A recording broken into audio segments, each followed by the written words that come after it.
발을 넓게 벌리고 말 그대로 팔자로 어기적 걷는 걸음걸이 있죠? 관절이 버틸 수가 없죠. 이게 시간이 쌓이면서 한쪽 발목이나 한쪽 무릎이 아프기 시작을 해. 그러면 제대로 걷지 못하니까 고혈압, 당뇨 이런 것들이 더 심해질 수 있겠죠. 그래서 한 걸음을 걷더라도 제대로 걷는 게 필요합니다. 첫 번째는 안녕하세요. 건강구조대 구독자 여러분, 바른 자세를 가르치는 남자 자세 전문가 송영민입니다. 걷기의 핵심은 고혈압, 당뇨, 뇌혈관 질환 이런 만성질환을 관리하는 데 핵심이 바로 걷기 운동이거든요. 특히 심장병에 좋은 운동이 걷기입니다. 걷기는 대부분 한두 걸음 걷는 게 아니라 만보, 2만보, 많이 걸으면 3만보까지 걷는 분도 계시거든요. 이렇게 오래 걸을 때 한 걸음 한 걸음 제대로 걷지 않으면 이게 시간이 쌓이면서 한쪽 무릎 통증이 생긴다든지 고관절에 불편감이 생긴다든지 이렇게 근골격 질환으로 연결될 수 있습니다. 그러면 내가 만성질환 관리하기 위해서 걷기 운동을 하는데 그것마저 제대로 못하니까 고혈압, 당뇨 이런 것들이 더 심해질 수 있겠죠. 그래서 한 걸음을 걷더라도 제대로 걷는 게 필요합니다.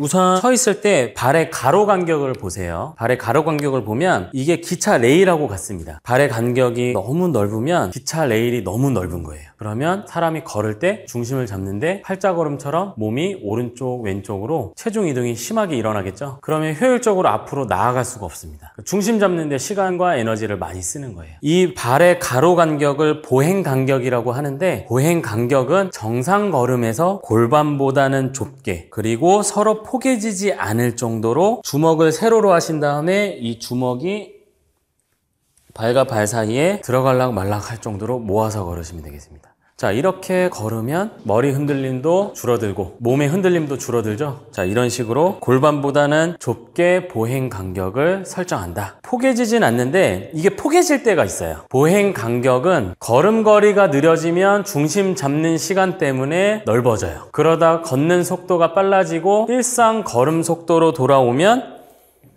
제가 말씀드린 골반보다 좁게 주먹 하나 들어갈락 말락 할 정도로 모아집니다. 이러다가 보행 속도가 빨라지잖아요. 이게 점점 포개지다가 빠르게 뛰는 순간까지 되면 서로 포개지는 정도까지 와요. 그러니까 내가 얼마나 중심을 잡아야 되느냐, 그리고 이동 속도가 얼마나 빠르고 느리냐에 따라서 보행 간격은 달라집니다. 그리고 나이에 따라서도 달라져요. 어르신들은 신경 전달 속도가 느리잖아요. 내가 넘어질 것 같은 느낌이 나잖아요. 그러면 이거보다 조금 넓게 해도 괜찮습니다. 하지만 이상적인 자세는 알아야겠죠. 그래서 골반보다 좁게 말씀을 드린 거예요. 자, 이렇게 해서 첫 번째 이제 걸었어요. 자, 걸었는데 그 다음에 이제 두 번째가 중요해요. 두 번째는 발이 땅에 닿을 때 세 번의 터치가 일어나야 돼요. 첫 번째는 발 뒤꿈치 가운데, 두 번째는 몸이 앞으로 이동하면서 발 중앙, 마지막에 반대쪽 발이 앞으로 나아가면서 중심 이동을 할 때 엄지발가락. 이런 식으로 세 번의 터치가 체중 이동에 맞춰서 부드럽게 일어나야 돼요. 그걸 연습해야 됩니다. 가로로 한번 걸어볼게요. 발 뒤꿈치, 발 중앙, 엄지발가락, 발 뒤꿈치, 발 중앙, 엄지발가락. 이걸 부드럽게 체중을 이동하면서 하나, 둘, 셋, 하나, 둘, 셋 이렇게 발을 굴리듯이 움직이는 거예요. 이게 걷기 할 때 가장 중요해요. 왜 그럴까요? 발이 땅에 가장 먼저 붙어 있잖아요. 체중이 가장 많이 실리는 데잖아요. 그러니까 그 체중 분산을 세 번의 압력 분산에 의해서 만들어야지. 힐 신고 있는 분들은 어떻게 돼요? 두 번의 터치가 일어나잖아요. 그러면 내 몸무게가 60kg이야. 그러면 30kg씩 30 이렇게 걷는 거잖아요. 그런데 세 번에 나눠서 체중을 이동시키면 20 이렇게 되는 거잖아요. 그러니까 체중 분산에 있어서 발의 세 번의 터치를 만드는 움직임은 매우 중요하다. 자, 3단계는 보폭을 넓혀야겠죠? 보폭을 넓힐 때는 골반을 부드럽게 움직이면 돼요. 골반을 부드럽게 움직이지 않을 때는 허벅지뼈 길이만큼만 앞으로 나가게 돼요. 그리고 몸에 부드러운 움직임이 일어나지 않습니다. 마치 로봇처럼 움직여요. 골반을 고정시킨 상태에서 움직이면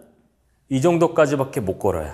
발을 아무리 부드럽게 굴린다고 생각하고 움직여도 보폭을 넓힐 수가 없어요. 왜냐하면 수직적인 움직임이 많이 생겨요. 그래서 이걸 보완하기 위해서 인체는 다리를 뻗을 때 골반이 같이 움직이면서 허리를 부드럽게 돌려줘요. 다리를 앞으로 뻗을 때 골반을 같이 움직여주면서 허리를 부드럽게 돌려주면 보폭을 기능적으로 더 늘릴 수 있어요. 그러니까 보행의 효율성이 높아지는 거죠. 왼쪽도 다리 길이만큼만 뻗으면 요 정도인데 골반을 부드럽게 허리랑 같이 움직이면서 뻗으면 이 정도예요. 이렇게 그러니까 쉽게 말해서 허리에 힘을 빼고 성큼성큼 앞으로 나아가면 되는 거예요. 다리를 뻗으면서 골반이 자연스럽게 돌아가게. 그러면 여러분들이 관찰하셔야 될 건 제 머리 끝에 수직적인 움직임이에요. 골반을 고정시킨 상태에서는 그대로 가는 느낌이 나요. 높낮이 변화가 크게 없이. 그런데 보폭을 늘려서 골반을 부드럽게 움직이면 머리끝에 위아래 움직임이 생겨요. 걸을 때 이런 높이 변화를 우리 인체가 잘 이용해서 걸어요. 그러니까 보폭을 늘리기 위해서는 골반과 허리를 부드럽게 놓아주면서 다리는 직선 운동을 하면 되는 거예요. 자, 이렇게 보폭을 늘려주는 것까지 연습을 했습니다. 자, 그 다음에 팔을 흔들 때는 팔은 다리에 맞춰서 흔들어 주시면 되는데 팔꿈치를 기준으로 앞쪽으로 많이 흔들기보다는 약간 뒤쪽으로 당긴다는 느낌으로 흔들어 보세요. 팔꿈치 아래, 우리가 전환이라고 하는 뼈가 없다고 생각하시고 여기까지만 있다고 생각을 하세요. 팔을 뒤로 당긴다고 생각하고 힘차게 걸으면 어깨가 펴지고 등이 펴지는 느낌이 나요. 이게 4단계입니다. 그 다음 마지막은 목을 세우세요. 허리를 펴고 키를 크게 하고 척추 자세를 반듯하게 하세요. 그 상태에서 팔을 흔들어 보세요. 구부정한 자세에서는 팔도 뒤로 보내기도 힘들고 보폭을 늘리기도 힘들어요. 그런데 키를 크게 하면 보폭을 늘리기도 좋고 팔도 앞뒤로 힘차게 흔들 수 있고 어깨도 펴지고 척추도 위아래로 부드럽게 움직이고, 이렇게 척추를 세우는 게 마지막 통합 작업입니다. 다리 움직임과 팔의 움직임을 척추에서 만나게 해주는 거죠. 이렇게 해서 자연스럽게 앞으로 힘 빼고 편안하게 자세 유지한 상태에서 걸어보세요. 처음에는 의식적인 노력으로 계속 반복해야 되지만 이게 의식적인 노력으로 어느 정도 훈련이 되면 자연스럽게 그렇게 걷게 돼요. 완벽하진 않아도 운동할 때만큼이라도 이런 식으로 바른 자세로 걷고자 노력해 보세요. 어떤 경우든 아픈 쪽 발 또는 무릎, 고관절 이런 부위라면 하체 쪽은 그쪽으로 체중을 많이 싣고 있다는 뜻이에요. 그쪽을 잘못 움직이고 있다는 뜻이에요. 그런데 허리는 약간 양상이 달라질 수 있습니다. 허리는 만약에 왼쪽 발을 디딜 때 뒤꿈치가 바닥에 닿는 순간에 오른쪽에 있는 허리, 즉 척추 기립근이 활성화되는 경향이 있거든요. 그러니까 상체 쪽은 반대쪽에서 통증이 일어날 수 있어요. 어쨌든 동일한 점은 편측으로 내 몸에서 통증이 일어난다. 그러면 왼쪽과 오른쪽을 걸을 때 불균형하게 쓰고 있다는 뜻이에요. 불균형하게 쓰고 있다는 뜻은 어깨 높이나 몸을 삐딱하게 걷고 있을 확률이 높다는 뜻입니다. 그러니까 척추를 반듯하게 세우고 팔다리를 규칙적으로 균일하게 움직이려고 노력하고, 그렇게 했을 때 그런 통증들이 사라진다면 아, 내가 지금까지 불균형하게 걸었구나, 이렇게 느끼시면 되겠습니다. 평발 자체를 교정하는 건 다른 운동을 통해서 해야 되지만 평발도 선천적인 게 있고 후천적으로 아치 구조를 잡아주는 근육이 약해서 생긴 것도 있고요. 종류가 너무 다양합니다. 그렇다 하더라도 발의 움직임을 부드럽게, 뒤꿈치 가운데 발 중앙 엄지발가락 부드럽게 11자로 잘 걸으시면 발바닥에서 생기는 여러 가지 문제들 많이 줄어들 수 있고요. 만약에 지금 현재 발이 너무 긴장돼서 그런 움직임을 주기 전에 내가 제대로 못 걷겠다 하시는 분들은 골프공이나 우리 음료수 캔 중에 딱딱한 거 있잖아요. 알루미늄 캔 말고 그런 단단한 원통형으로 생긴 음료수 캔을 바닥에다 놓고 발바닥을 열심히 비벼보세요. 또는 공원에 있는 돌판 있죠. 지압판 같은 곳. 거기에서 3분 이상 충분히 발을 지압하면서 걷기 운동을 해보세요. 그렇게 하면 일단 발바닥에 있는 족저근막을 직접적으로 이완하는 데 효과가 있고요. 그런데 나는 이게 지금 너무 아프기도 하고 좀 다른 방법 없을까? 족저근막염이 있는 분들은 대부분은 아킬레스건도 짧아져 있어요. 서로 연결이 되어 있습니다. 그렇기 때문에 만약에 여기 벽이 있어요. 벽이 있으면 벽을 손으로 밀고 한쪽 발은 앞구비, 한쪽 발은 뒤로 쭉 펴세요. 이때 발이 바깥쪽으로 돌아가면 안 되고 발이 일자가 되게, 그 상태에서 뒤꿈치는 바닥을 더 눌러주고 손으로 벽을 밀면서 그 상태에서 앞구비를 천천히 해보는 거예요. 그러면 종아리가 엄청 당기거든요. 이때 무릎까지 같이 펴주시면 종아리 근육 아킬레스건 스트레칭입니다. 발의 각도를 잘 보세요. 발등과 정강이뼈가 가까워져 있죠? 이런 류의 움직임을 주시면 족저근막염도 같이 스트레칭이 되는 거예요. 직접적이진 않아도 간접적으로 같이 스트레칭이 됩니다. 이렇게 해서 15초씩 3번. 반대쪽도 같이 해주셔야겠죠. 벽 밀고 무릎 펴고 뒤꿈치 바닥에 잘 붙이고 앞구비 자세한 상태에서 15초 쭉 유지하시면 종아리가 당기는 느낌이 양쪽이 다르거든요. 괜찮아요. 완전히 대칭인 사람은 없기 때문에 그렇게 해서 이제 종아리 아킬레스건 스트레칭하고 걷기 운동 바른 자세로 해보세요. 그러면 전에는 5,000보 걸었을 때 발바닥 아프고 다음날 막 불편하고 막 이랬는데 10,000보 걸어도 괜찮네? 이런 느낌이 드실 거예요. 건강에 나쁜 걸음걸이는 팔자걸음, 발을 넓게 벌리고 말 그대로 팔자로 어기적 걷는 걸음걸이 있죠. 네, 이런 걸음걸이들은 옛날에는 양반걸음이라고 그래서 느긋하게 양반은 뛰지 않는다, 이런 느낌의 골반을 뒤로 기울이고 발을 벌리고 비효율적으로 걷는 걸음걸이인데요. 운동을 이런 식으로 한다 그러면 관절이 버틸 수가 없죠. 계속 체중이 이동을 하니까. 그래서 팔자 걸음걸이가 좋지 않은 걸음걸이고요. 그 다음에 두 번째는 구부정하게 걷는 거예요. 앞으로 체중 실은 상태에서. 앞으로 체중을 실어서 걸으면 체중 자체가 발을 디딜 때 무릎 앞쪽에 실려요. 그러니까 무릎 관절염에도 안 좋은 걸음걸이죠. 원래 어르신들이 신경 전달 속도가 느려지고 신경의 퇴행화가 일어나면서 내가 중심을 잘 못 잡는, 스스로 몸이 알거든요. 그러면 보호 반응에 의해서 뒤로 넘어지면 위험하잖아요. 손도 못 짚고. 그러니까 나이가 들면서 점점 앞으로 몸을 숙이게 돼요. 그러다 보니까 앞으로 지팡이를 짚게 되고 점점 무언가가 앞에 버티는 형태로 보조용품들이 막 나오게 되는데, 이렇게 자꾸 또 무언가에 의지해서 걷다 보면 더 굴어져요. 최대한 그 단계를 늦춰야 되는데, 지금 서 있는 자세보다는 등을 조금만 펴주세요. 그러면 이렇게 걸었을 때보다는 무릎에 실리는 체중에 대한 압박이 그나마 줄어듭니다. 그나마. 그러니까 등을 구부리지 말아라. 그리고 펼 수 있는 데까지 최대한 등을 펴고 걸어라. 이게 두 번째입니다. 세 번째는 나쁜 신발을 신고 걷는 거예요. 신발은 발의 연장선입니다. 좋은 신발의 조건은 뒤축을 잡아줘야 되거든요. 왜냐하면 발이 비행기라고 생각하면 말 그대로 발을 쭉 들어 올려서 뻗을 때 비행기가 이륙하는 거예요. 가속도가 빨라져요. 그때 뒤축을 잡아주지 않는 신발인 슬리퍼나 크록스 같은 신발을 신으면 발이 스스로 슬리퍼가 앞으로 날아가지 않게 하려고 힘을 주게 돼요. 발끝을 올리거나 오므리게 돼요. 그러니까 발이 경직된 상태에서 걷기 운동을 하는 거예요. 그리고 헐렁거리는 신발, 이런 것도 좋지 않고요. 플랫 슈즈도 좋지 않아요. 충격 흡수가 안 되니까. 어느 정도 적당하게 쿠션이 있는 워킹화, 이런 걸 신고 걷기 운동을 하셔야 됩니다. 그러니까 오래 걸을 때는 절대로 발 건강에 나쁘다는 신발은 신지 말아야 된다. 이게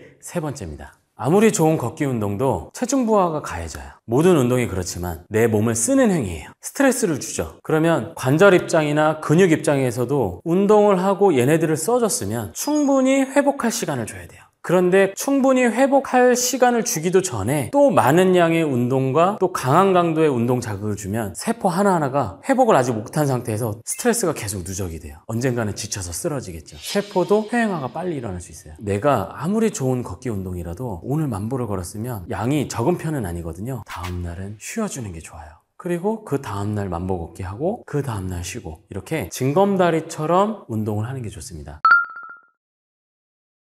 만보 걷기는 마케팅에서 나온 용어입니다. 도쿄올림픽에서 올림픽이 이루어지고 나서 그 다음에 만보기 만드는 회사가 만든 컨텐츠예요. 그런데 이 만보 걷기라는 게 만보가 기억하기도 좋잖아요. 그래서 이 만보 걷기가 전 세계적으로 유행을 하게 된 건데, 의학과 운동과학 연구하시는 분들이 이게 진짜야? 만보 걷기가 효과가 있을까? 조사를 했더니 실제로 한 7,000보에서 8,000보만 걸어도 만보 걸었을 때 걷는 효과랑 크게 차이가 없다더라. 그런데 그것보다 적게 걸으면 건강에 그렇게 큰 효과가 없다더라. 이런 연구를 발표하기 시작을 했어요. 그런데 만보 걷기 자체가 효과가 없는 거냐? 아니죠. 만보 걷기도 효과가 있습니다. 운동과학 연구할 때 항상 던지는 질문이 뭐냐면, 운동에는 시간과 에너지를 들여야 되잖아요. 적게 운동하고 효과를 얻을 수 있으면 적게 운동하면 되겠네? 이런 연구들을 많이 해요. 그러다 보니까 말이 이렇게 나오기 시작을 한 거죠. 만보 걸었고 7,000보, 8,000보 걸었는데 두 개 효과 좋아? 그러면 7,000보도 효과가 있다. 만보까지 안 걸어도 된다. 이게 연구들이 가리키는 방향성이에요. 그런데 이제 행동과학에서는 또 이런 이야기를 하죠. 목표가 명확하면 행동을 지속적으로 할 가능성이 높아진다. 그러니까 만보는 기억하기 좋잖아요. 그러면 그 운동을 꾸준히 할 확률이 높아지는 거죠. 여러분이 편한 걸 선택하시면 돼요. 러닝머신에서는 실내에서 걷는 거잖아요. 실내에서 걷기 때문에 바람의 저항도 없고 변수가 없어요. 그냥 벨트가 돌아가면 거기에 맞춰서 발을 굴리면 됩니다. 그래서 쉬운 운동으로 따지자면 밖에서 걷는 것보다 러닝머신 걷는 게 더 쉬운 운동이에요. 그렇기 때문에 러닝머신이 야외 걷기보다 5% 정도 에너지를 적게 씁니다. 그러니까 다이어트 목적으로 하신다면 밖에 나간 다음에 바람 저항 다 맞는 이런 펑퍼짐한 옷 있죠. 바람막이 같은 거, 그거 막 큰 사이즈로, 특히 또 바람도 불고 막 사람들도 많이 왔다 갔다 하고 막 신경도 써야 되고 길도 구불구불하고 오르락 내리락 하고 막 이런 데에서 걸으면 에너지 소비가 훨씬 많이 되기 때문에 다이어트에는 더 좋겠죠. 그런데 대신 그런 데를 걸었을 땐 무슨 위험이 있죠? 부상의 위험이 있죠. 어딘가를 발을 잘못 디딜 수도 있고 사람과 부딪힐 수도 있고, 또 걸을 때 내가 바른 자세로 일정한 폼으로 걷는 게 아니라 방향 전환을 하잖아요. 오르락 내리락 하는 과정에서 또 높은 데에서 낮은 데로 계단을 내려올 수도 있고, 그렇기 때문에 때문에 부상 위험을 적게 하고 싶다. 그러면 실내에서 러닝머신 걷기가 훨씬 좋습니다. 그래서 러닝머신 걷기는 벨트가 돌아갈 때 내가 중심을 잡아야 되잖아요. 종아리 근육 그리고 발목 밸런스 이런 데를 단련시키는 데 더 도움이 되고요. 밖에서 나가서 걸을 때는 허벅지 근육, 엉덩이 근육 실제로 내가 딛고 나가야 되잖아요. 그래서 위쪽에 있는 하체 근육을 단련하는 데 도움이 된다고 합니다. 러닝머신 탈 때는 빠르게 걸어. 그러면 거기에 적응이 되죠. 원래 우리가 걸을 때는 내가 몸이 이동을 하면서 경치, 그러니까 내 주변 환경이 점점 확대가 돼요. 그게 무슨 얘기냐면 어디 공원에서 걷더라도 저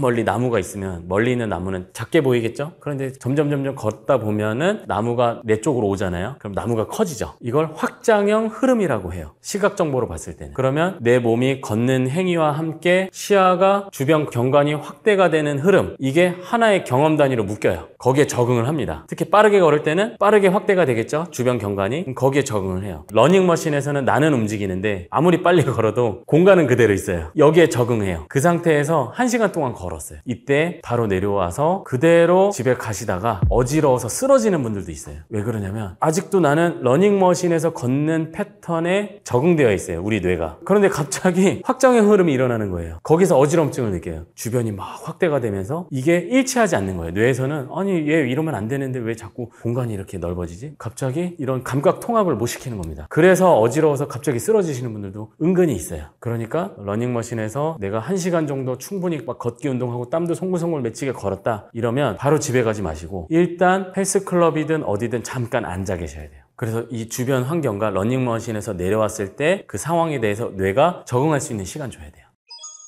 러닝머신 할 때 항상 모든 걷기가 그런데요. 머리 흔들림이 많은지 느껴보셔야 돼요. 걸을 때는 검지손가락 아래, 엄지손가락 위로 해보세요. 반대쪽 손으로 직사각형 만들어 보세요. 머리 끝점을 기준으로 정수리 이 부위에 점을 찍었을 때 머리 흔들림은 이 사각형 안으로 들어와야 돼요. 그런데 오른쪽으로 발을 디딜 때는 잘 버티다가 왼쪽 발로 디딜 때는 이게 확 머리가 왼쪽으로 탁 치우치는 거예요. 그래서 머리의 흔들림이 이렇게 한쪽으로 치우치는 분들이 있어요. 이런 분들은 걸을 때 오른쪽 다리와 왼쪽 다리를 균일하게 쓰고 있지 않다는 뜻이에요. 뭐 예를 들면 오른쪽 발은 11자로 잘 딛고 있는데 왼쪽 발은 약간 팔자걸음으로 걷는다든지. 그러면 머리 흔들림이 균형을 잃습니다. 걷기의 최종 목표는 머리 흔들림을 줄이는 거거든요. 그런데 한쪽으로 치우친다? 그게 밑에서부터 올라온 거예요. 그 다음에 두 번째는 팔의 모양을 보시면 됩니다. 팔이 앞뒤로 흔드는데 오른쪽 팔의 흔들림 주기와 왼쪽 팔이 다른 거예요. 오른쪽 팔은 앞으로 많이 가고 뒤로 많이 가는데 왼쪽은 조금 가고 조금 뒤로 뻗는 거예요. 그러면 오른쪽과 왼쪽이 다르다는 건 오른쪽 다리와 왼쪽 다리의 리듬도 다르다는 거예요. 팔은 철저하게 다리의 흔들림에 따라서 중심을 맞추기 때문에 팔의 흔들림이 달라진다? 다리도 지금 다르게 쓰고 있구나. 골반이 한쪽으로 치우치고 있구나. 이렇게 보시면 됩니다. 그리고 마지막은 통증이에요. 처음에는 모르는데 30-40분 걸었어. 그런데 한쪽 발목이나 한쪽 무릎이 아프기 시작을 해. 뭔가 스트레스를 더 받는 것 같아. 그러면 내가 체중을 실 때 오른쪽 발과 왼쪽 발에 서로 다른 체중을 싣고 있다는 뜻이거든요. 그래서 불균형하게 걸으면 오래 걷지 못한다는 거예요. 20분 정도 지나고 이제 체지방이 연소될 만할 쯤에 이제 그때부터 막 무릎 아파. 그러면 안 되잖아요. 유산소 운동은 최소 30분 이상 해야 이제 지방이 거기서부터 연소가 될까 말까 하는데 막 이제 지방 태우려고 하는 순간에 무릎이 좀 뻐근해. 그러면서 이제 내려와. 그러면 혈당 쓰는 것까지는 어떻게 됐는데 지방 연소까지는 안 일어나. 이런 일들이 벌어지는 거죠. 그래서 통증의 유무도 보시면 되겠습니다. 통증은 불편감이라는 단어로 대체해서 생각을 해보세요. 그러면 확연하게 느껴져요. 한쪽 발목이나 무릎이나 이게 약간 불편감이 들어. 오른쪽하고 달라. 그러면 뭔가 불균형하게 걷고 있다. 이렇게 보시면 되겠습니다. 심장병 예방에는 걷기가 좋다는 연구도 있어요. 왜냐하면 종아리 근육을 부드럽게 쓰기 때문에. 걸을 때 종아리 근육이 많이 쓰이거든요. 그래서 종아리 근육을 너무 막 심장을 격렬하게 쓰지 않은 상태에서 리드미컬하게 하체를 움직이기 때문에 혈액순환이 도움이 돼서 심장병 예방에 도움이 된다. 이런 연구도 있는데요. 이런 관점으로 운동 효과를 어디에 포커스를 두느냐에 따라서 많이 달라져요. 예를 들면 체지방 연소다. 그러면 달리기가 훨씬 유리합니다. 달릴 때 우리 몸이 쓰는 칼로리 소비량이 걸을 때보다는 높기 때문에 똑같은 시간 동안 운동을 했을 때 아무래도 달리기를 하면 에너지 소비량이 증가하기 때문에 다이어트에는 더 도움이 됩니다. 그런데 걷기 운동 같은 경우는 일반 어르신들이 많이 할 수 있잖아요. 그러니까 노인의 낙상 예방, 밸런스 능력 향상, 그리고 허리 통증, 특히 디스크 있는 분들. 디스크 있는 분들은 급성일 때 달리기를 못해요. 왜냐하면 디스크가 충격을 받는 순간에 약해진 부위로 수액이 밀리거든요. 그런데 거기 여기가 아직 아물지 않고 약간 찢어져 있는 상태야. 그런데 그 상태에서 막 격렬하게 오랫동안 달려? 그러면 허리 디스크가 압력을 많이 받으면서 디스크가 약해진 쪽으로 더 밀릴 가능성이 높겠죠. 그러니까 급성 허리 디스크가 있는 분들인데 치료는 어느 정도 됐고 내가 조금씩 운동해도 된다 이런 이야기를 들으신 분들은 걷기 운동이 훨씬 유리하겠죠. 척추가 오르락 내리락 하는 움직임을 주면서 걸으면 허리 디스크 입장에서도 부드러운 움직임이 일어나니까 순환도 잘 되고 신진대사도 잘 되고 회복하는 데 도움이 되겠죠. 이렇게 어디의 목적을 따라 다른데 아무래도 달리기는 다이어트에 유리하다. 일반적인 허리 질환 그리고 무릎 질환 이렇게 질환이 있는 분들 그런 것들을 해소시키기 위한 운동이나 아니면 노인들의 낙상 예방, 밸런스 능력 향상 이런 데는 또 걷기가 도움이 된다.